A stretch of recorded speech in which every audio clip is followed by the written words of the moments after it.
Myriam Kessibi, tu reviens sur le sujet du consentement sexuel en essayant de comprendre pourquoi on a autant de difficultés à comprendre le concept. Oui, avec tout ce qui a circulé dans les nouvelles au cours des derniers mois, de Ghomeshi jusqu'à Sklavounos, en passant par les vidéos de tasses de thé, on a beaucoup parlé de consentement sexuel dernièrement. C'est une bonne chose parce que tranquillement, on commence à informer le public sur le sujet. Il y a certaines universités qui imposent maintenant une formation sur le consentement sexuel à leurs étudiants.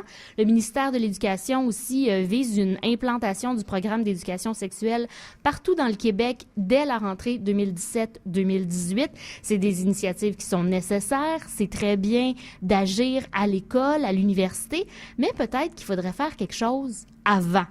Parce que c'est bien qu'à l'école, on soit informé sur ce sujet-là, mais le problème, c'est peut-être qu'on a été mal formé avant d'être informé, justement. En d'autres mots, peut-être qu'on a tous, à un moment ou à un autre, été entraînés, formés à être des potentiels agresseurs ou des potentielles victimes, souvent les deux en même temps, sans même qu'on s'en rende compte. Et là, avant de monter aux barricades pour nous avoir tous traités d'agresseurs et de victimes, et je m'inclus là-dedans, je vais vous donner un exemple très concret et que celui qui a jamais vu ou vécu ça me lance la première pierre. On est dans un party de famille, il y a papa, maman, grand-maman, disons Charlie, 4 ans. En fin de soirée, grand-maman s'en va et là, les parents disent à Charlie, ben allez, va donner un bisou, un câlin à grand-maman avant qu'elle parte. Mais là, Charlie, dans sa magnifique phase du non, va refuser, évidemment. Et là, les parents sont mal à l'aise. Ils veulent pas froisser grand-maman, alors ils insistent. Allez, Charlie, sois poli, va donner un bisou, un câlin à grand-maman, tu vas y faire de la peine. Mais là, Charlie se croise les bras, dit non. Et là, grand-maman aussi est mal à l'aise, alors elle essaie de tourner son jeu avec l'enfant. Ben oui, tu vas me donner un bisou, je vais venir le chercher, mon câlin, hein. Puis là, grand-maman va sauter sur l'enfant, va le couvrir de bisous forcés. On a tous déjà vu ça. Et est-ce que vous voyez le problème avec ça? Évidemment, grand-maman n'est pas un agresseur. C'est pas parce que tu insistes ou que tu utilises un petit peu de manipulation pour arriver à tes fins que tu es automatiquement un agresseur. Sinon, il y aurait une grosse gang de patrons et de belles-mères qui se classeraient là-dedans. Mais dans ce petit scénario anodin qu'on a tous déjà vu, on enseigne aux enfants plusieurs choses indirectement. Quand on force un enfant à avoir un contact physique quand il n'y en a pas envie, on lui apprend que la politesse, l'image qu'on projette, est plus importante que son intégrité physique. Madame Irène Van der Zande, qui est la directrice et cofondatrice de Kid Power International, c'est un organisme qui travaille à la prévention de la violence chez les enfants. Elle a dit en entrevue que quand on force un enfant à avoir ou à donner de l'affection quand il en veut pas, on lui enseigne que son corps lui appartient pas et que les émotions des autres sont plus importantes que les siennes. Selon elle, ça mettrait les enfants plus à risque d'être agressés sexuellement, plus susceptibles d'être victimes d'intimidation à l'école aussi, et en plus, les adolescentes qui ont été forcées à donner de l'affection quand elles étaient plus jeunes, elles finiraient plus souvent par accepter des comportements sexuels avec lesquels elles sont pas à l'aise juste pour se faire aimer plus tard. Et c'est là qu'on peut faire un lien avec toute l'affaire du consentement sexuel.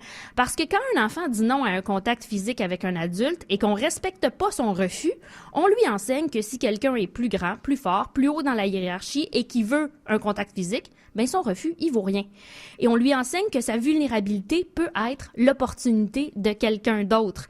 Donc, des fois, un enfant va se fâcher par rapport à ça. Et s'il se fâche parce qu'on respecte pas son intégrité physique, mais qu'il est puni pour avoir piqué une crise, ben là, en plus, il apprend que c'est mieux de rester soumis et de se laisser faire parce que ça va juste être pire. Ah oui. Donc, ça, c'est d'un côté. De l'autre côté, si on respecte pas le refus des enfants, probablement qu'ils respecteront pas non plus nos refus. Ajoutez à ça le fait que nous-mêmes, en tant qu'adultes, on a de la difficulté à dire non, à maintenir un non définitif face aux enfants et qu'on se retrouve là avec un super cocktail d'un enfant qui apprend que le refus des autres et que son propre refus, ça veut absolument rien dire. Et là, on se projette des années plus tard. Si toutes les conditions sont réunies, on peut se retrouver au tribunal avec un individu accusé d'agression sexuelle qui va invoquer la fameuse défense de croyance sincère mais erronée au consentement, du genre, ben elle a dit non, mais c'était pas vraiment clair qu'elle voulait pas, fait que je sais pas trop, puis bon. De bonne foi, mais mauvaise compréhension. Oui, et ça pourrait peut-être partir de quelque chose comme ça. Dans les petites vidéos qui circulent sur le consentement, on dit qu'il faut accepter, respecter, quand on nous dit non, qu'un non, c'est pas un défi pour essayer de le transformer en oui, c'est vrai, mais comment on peut mettre ça dans la tête des jeunes adultes si on leur a démontré tout le contraire depuis qu'ils sont petits? Parce que si un enfant a de la misère à dire non et à faire respecter le non dans un contexte familial sécurisant, sans méchanceté, ce sera pas quand il va être rendu devant quelqu'un de menaçant et de mal intentionné qu'on apprend soudainement à dire un non efficace. Et là, tout d'un coup, quelque chose qui était un jeu banal, familier, entre amis, avec des proches, ça peut devenir soudainement un traumatisme profond parce que ce petit jeu-là, justement, d'aller bécoter grand-maman quand ça nous tente pas, ben ça nous a mal formés à énoncer clairement notre consentement et à comprendre le consentement des autres. Alors, la suggestion du jour, c'est ça, si vous voulez contribuer à la compréhension du consentement dans la société, c'est de laisser les enfants dire non face à un contact physique, quel qu'il soit, et de respecter ça, même s'il faut ravaler son orgueil des fois, même si les enfants sont adorables et qu'on a juste envie de leur pincer les joues. Évidemment, c'est pas le genre de choses qui va mettre fin aux agressions sexuelles du jour au lendemain, mais s'assurer de respecter l'intégrité physique des enfants, ça pourrait être un bon début pour que des futurs adultes comprennent c'est quoi le consentement. Très bien dit. On peut donc apprendre, Myriam, aux enfants à être polis avec les autres sans nécessairement les forcer à avoir des contacts et en les respectant, mais on leur apprend l'importance, après tout, du consentement au sens large. Merci beaucoup. Merci, Julien.